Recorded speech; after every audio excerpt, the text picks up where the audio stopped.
he said he's trying to connect, but you gotta let him in. Oh, shoot. Okay. So there'd be something there that says host. Okay. Participants, let's see.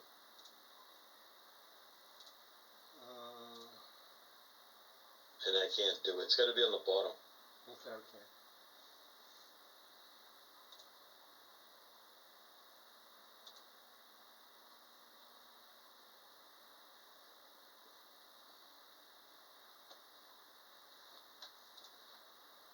No luck. Nothing yet. Shoot. Lunch meeting. Huh. Let me see if I can get it from here. I don't think I can.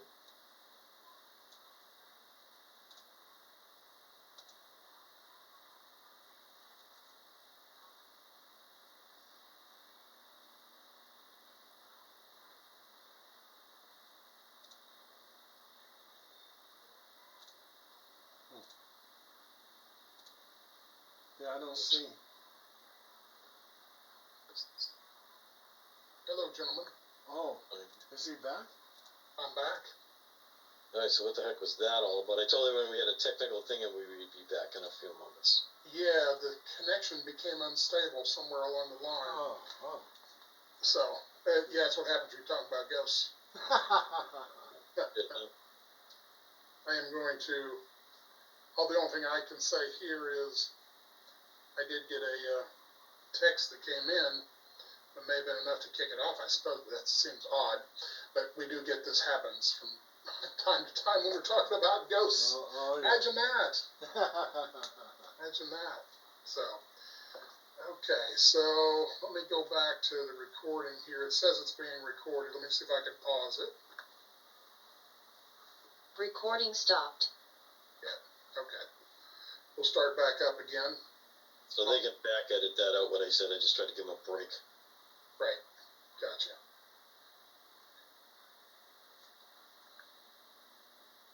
Okay, here we go.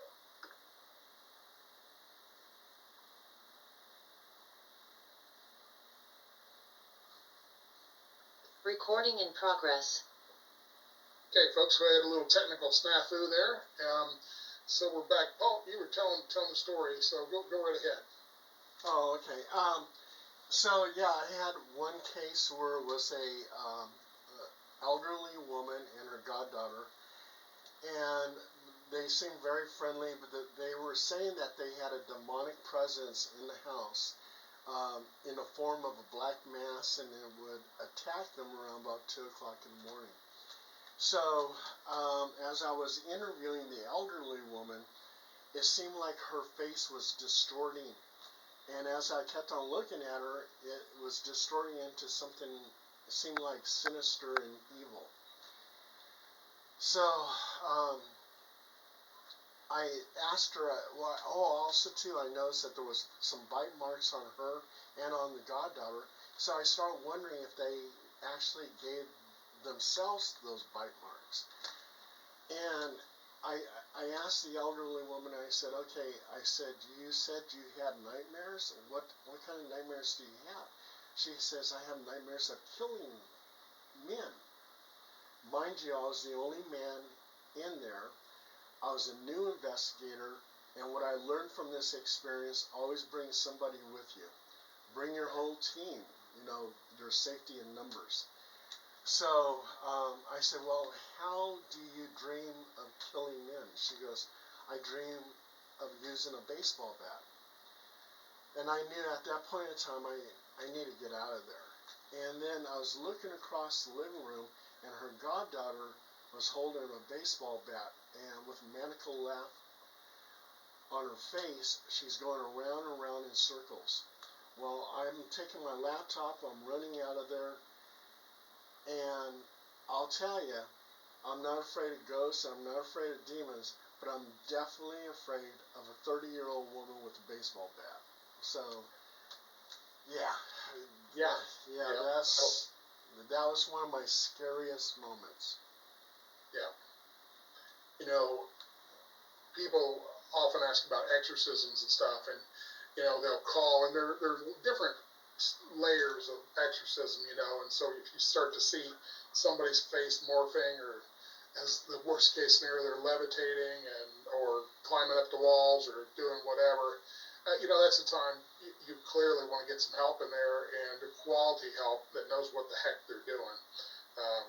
The Catholic Church has done it, as we know, for centuries, forms of exorcism, and in recent times, popes upped the numbers by hundreds of authorized exorcists. So these things are ongoing. Do you related to that? Do you believe a demon is a person who's dead, turned bad? Some people believe that.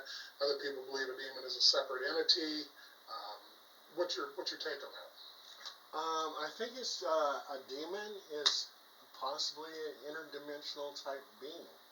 And if people believe that that angels are from heaven, and some of them came to earth because they were kicked out of heaven, then that would also to make them extraterrestrial. So it could be interdimensional, extraterrestrial, but there's something that never had a corporal form, was never a human. So they're otherworldly. Yeah, I think people need to understand when we say extraterrestrial, just not living on the earth. Yeah. And if angels, if you want to do the classic church version of that, then they are extraterrestrials. They're off Earth. Yeah, exactly. And what planet did they come from? Who knows? Did they not come from a planet, or they an energy, or are they created by God, or are they their own thing? I don't think anybody really knows, because I get all kinds of different ideas going down the line of what constitutes an angel.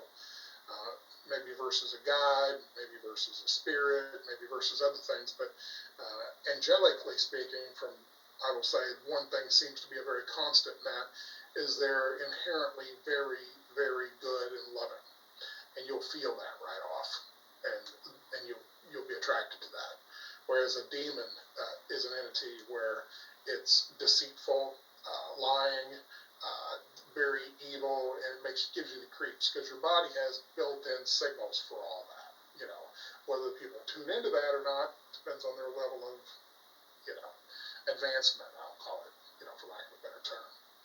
But now, as it relates to authorship, you've written, so you want to tell us about your work? Oh yeah. I've written several books. I think I got something like 73 books out there, and they're all about my paranormal investigations, my research on cryptids, UFOs, everything.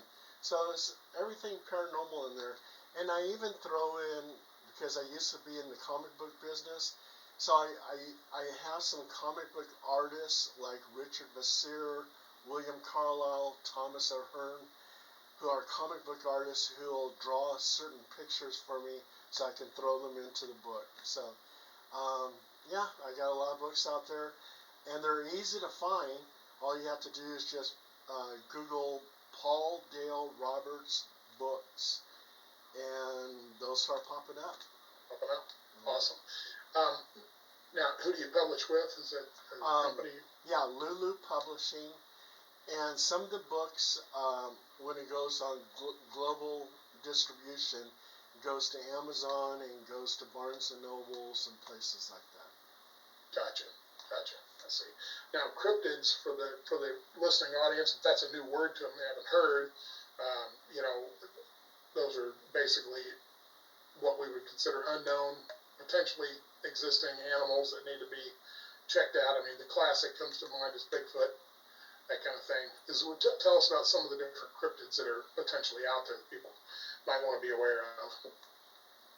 Well, you got the Chupacabra and your Bigfoot, Mothman. We had 2 Dogman cases right here in the Sacramento area. In 1952, a Dogman was sighted. A lady was watching TV when she was 12 years old. She was looking out the window, and she saw the face of a dog looking at her. And for it to be bipedal looking through that window it had to be almost like 7 feet tall. So, and then she saw it out in the field and was on all fours, and then it was bipedal. And then in 1962, Laguna, here in Elk Grove, at Laguna Creek Wetlands, they saw a dog man. This guy, his mother saw the dog man in 1962, wandering around in the fields, chasing a rabbit and everything else, and it was bipedal. And she said it was about 6'5". So, and we had a Mothman sighting at the Tower Bridge in Sacramento. Yeah, so. So, I know you went out to Skinwalker Ranch. What's your take on that? What's your theory? I mean, everybody's got one. Mm-hmm. What's your take? I mean, because clearly Travis Taylor and company are out there doing research, and it's on television and so forth. So, what's your take on what's happening there? There is definitely something going on. I think it's on a ley line, which generates a lot of energy that UFOs are attracted to. Ley lines, if they're able to consume that energy, it'll be like their gas station. Maybe those ley lines also too take them into interdimensional portals. When Bigelow and his team was out there, one of the scientists claims that they saw a portal open up in the sky and a Bigfoot creature walking out of the portal and into the woods or the fields. And when I was there, I wasn't actually physically at the ranch, but I was in the valley where the ranch was at. And the whole valley is mystifying. There was a huge storm when we got there. I mean, huge. It was just a nightmare. And we were trying to set up the tents, and I was falling on my face, getting mud all over myself and everything else. But we heard this one screeching sound. It was just so loud. And my recorder was on, but when I played the recorder back, the pitter-patter of the rain was so heavy, that's all you can hear. And also, too, the skies opened up, and something, which is a natural phenomenon, ball lightning, seemed to zip out from the sky and crash into the earth and then explode. And that's the very first time I've ever saw ball lightning. And that was a very unique experience. The very next day, one of the investigators who came with us, she had pneumonia, and we had to go back. So it was very disappointing because I wanted to stay there for like 5 days, but she was so sick I had to get her back to California. Gotcha. Yeah, I think people need to understand about multi-dimensions, and there is pathways to get from one dimension to another. I remember getting a story of a woman who was washing dishes in her kitchen. She looked over, and there appeared a lizard man. And she looked at it, she kind of went, oh my God, and it looked at her and went, oh my God. And then all of a sudden, poof, he was gone. So, I mean, that's coming from a different dimension. You got, in my opinion, scientifically we have to prove these things, but I think going to the Skinwalker Ranch, I mean, clearly it's called that because Native Americans through the centuries have seen these skinwalkers, whether they're dogman or some kind of other breed of multi-dimensional things coming through the portals. And I think they've done a lot of ritual to try to keep the portal closed so these things don't come through, and try not to do certain activities not to encourage that. And so I believe that, I said this before it's gotten this far, but that there was something under the ground in the earth, whether that's a deposited gas station type scenario, piece of technology on purpose to help enhance that, or whether it is a craft that cracked up and they buried it eons ago on purpose so nobody get their hands on it, and parts of it's still functional. Who knows? But clearly it looks like energetics within our atmosphere, and if there's a portal, then it's atmospheres in parallel, if you want to call it universes or dimensions or whatnot. That's a lot for the average person to wrap their head around, and I think they have to do a tremendous amount of personal research to finally get to the level where they can go, you know what, I kind of think with the evidence we know right now, keeping an open mind, but with the evidence we have right now, that's kind of how I have to lean towards that. You know, people need to get there on their own accord and so forth. So, We definitely basically, live in a multiverse. yeah, multiverse is a go-to thing. I mean, clearly, some of the, you talked about comic books and they get the Marvel movie stuff, and you know, that comes out of the minds of men and women, you know, and where do we come up with that? You know, you access data outside of your brain, we know that, and so you're getting it from the universal consciousness. The Akashic records. Yeah, the Akashic records, Yeah. absolutely. For those in the Christian world, that's just the Book of Life is the thing, but in Sanskrit it's called the Akashic records, and it's supposed to be a record, energetic record of anything you've ever done, said, thought, and so on and so forth. Edgar Casey and company, they, you know, the great psychic, sleeping prophet, if they called him, did a tremendous amount into the Akashic records, and a lot of other people are doing that fairly regularly. This concept of the thinning of the veil, and people talk about this, and for our listeners, I want to say thinning of the veil has a lot of implications. In other words, lets you access Akashic records better, lets you see ghosts better, lets you see other entities better. What's your take on the thinning of the veil? Do you think that's actually occurring, or is that just people becoming more advanced and saying it's occurring? It must be occurring for other people, but it doesn't occur for me. I'm not psychic at all. I depend on my little gadgets and stuff like that. We have a very good psychic medium named Wishfire, and she has proven herself many times before. One of the things that was really unique is we're in Elk Grove, and she tells me to go ahead and park in this empty parking lot. I said, why? And she goes, there's something in the sky. And I'm looking in the sky and I don't see anything. And she snaps a photo, and there's 3 UFOs in that photo. And that photo was actually published at 14 Times magazine. It was a very unique photo. Ufologists looked at it, they couldn't dispute it, and we made a report with MUFON, and so that was one time she proved herself. And there was another time we were at a paranormal investigation, and she goes, take a picture of this couch because it's sitting on the couch.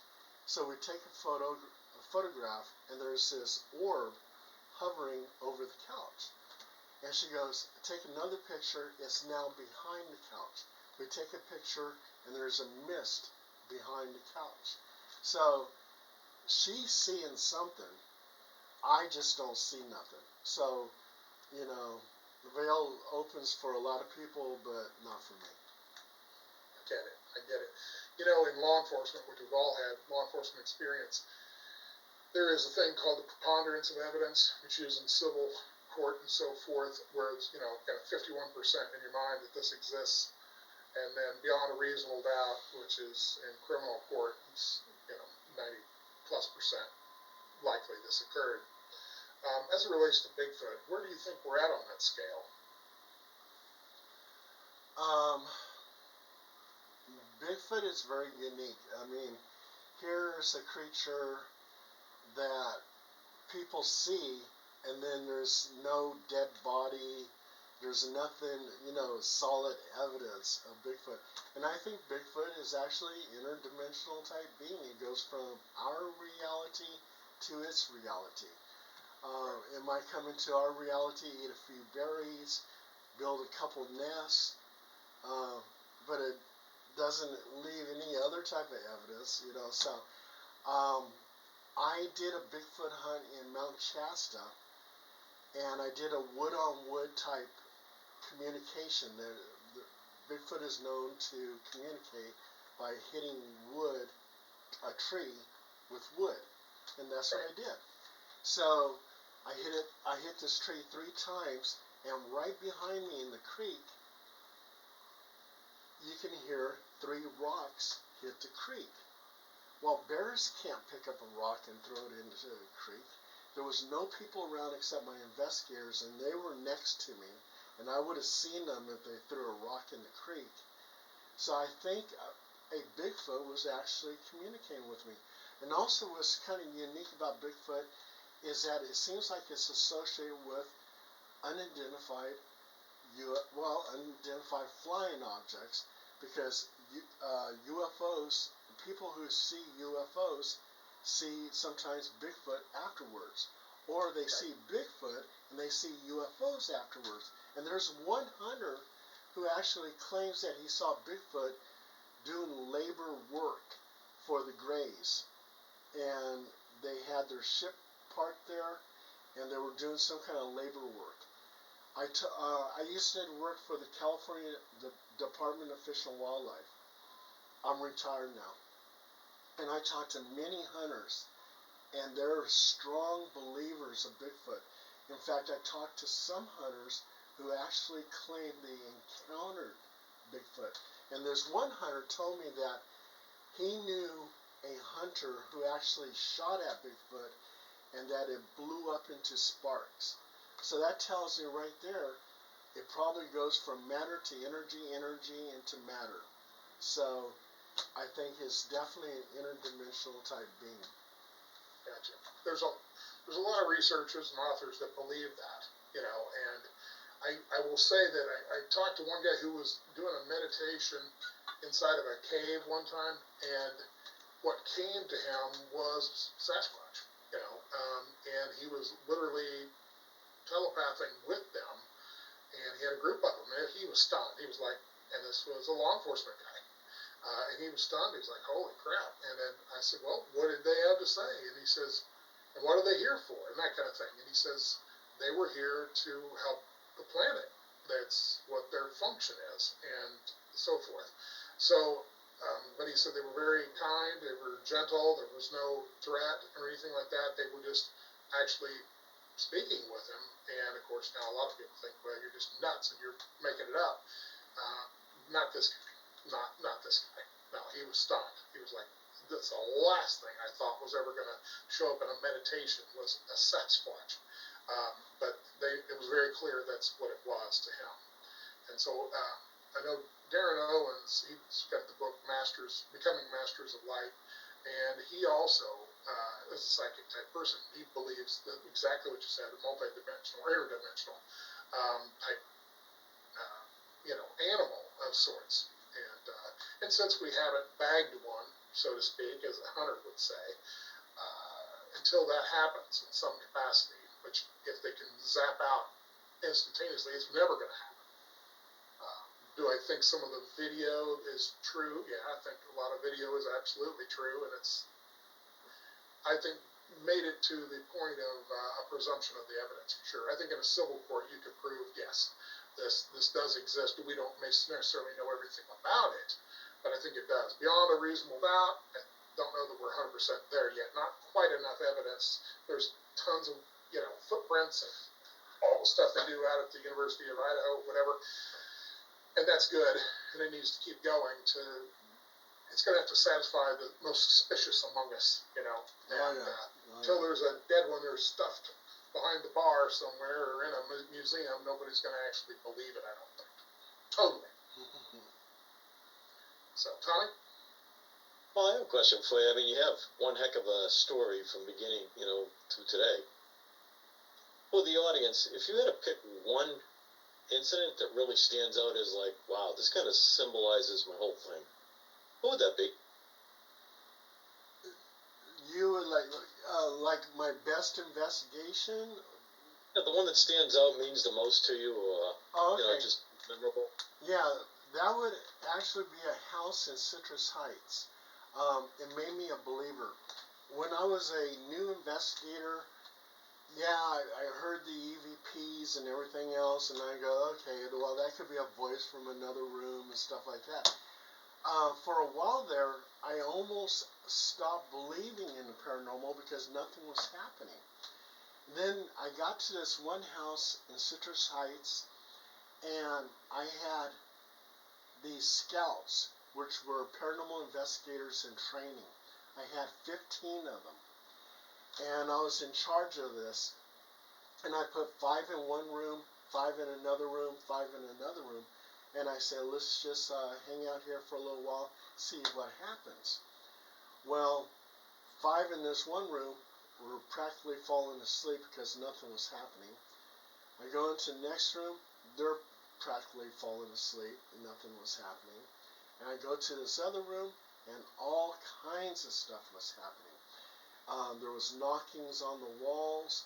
Um, um, there was a time where it actually sounded like the Cenobites from Hellraiser. The whole walls were just like ripping apart. That's what it sounded like. So I told the other 10 people, I said, get in this room.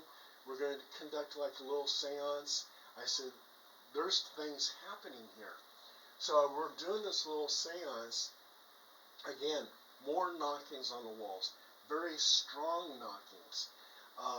Again, the walls sound like they were ripping apart. And people were getting so scared. These are new paranormal investigators in training. They're all running out the front door. And I had to get them back in. I said, this is a breakthrough. Let's get it going here. So we got them back in there. We had 3 walkie-talkies on the floor, all on the same channel. And we're doing the seance, and a man's voice came on there and said, get out. And they're all running out the front door. The occupant looks at me and she goes, Paul, she goes, I have to live here. She goes, we need to stop this. And I go, oh, okay. And she goes, send them home. She goes, you're welcome to stay in this bedroom all night. I go, yeah, okay, cool. So I send everybody home. So I slept in the bedroom. We had the video camera going. I actually fell asleep, but there was a little tapping on the headboard. There was a woman's voice saying, Paul, Paul, Paul. There's a man mumbling, and there was a child at the foot of the bed moaning. And I slept through the whole thing. And all that evidence that I had, the video,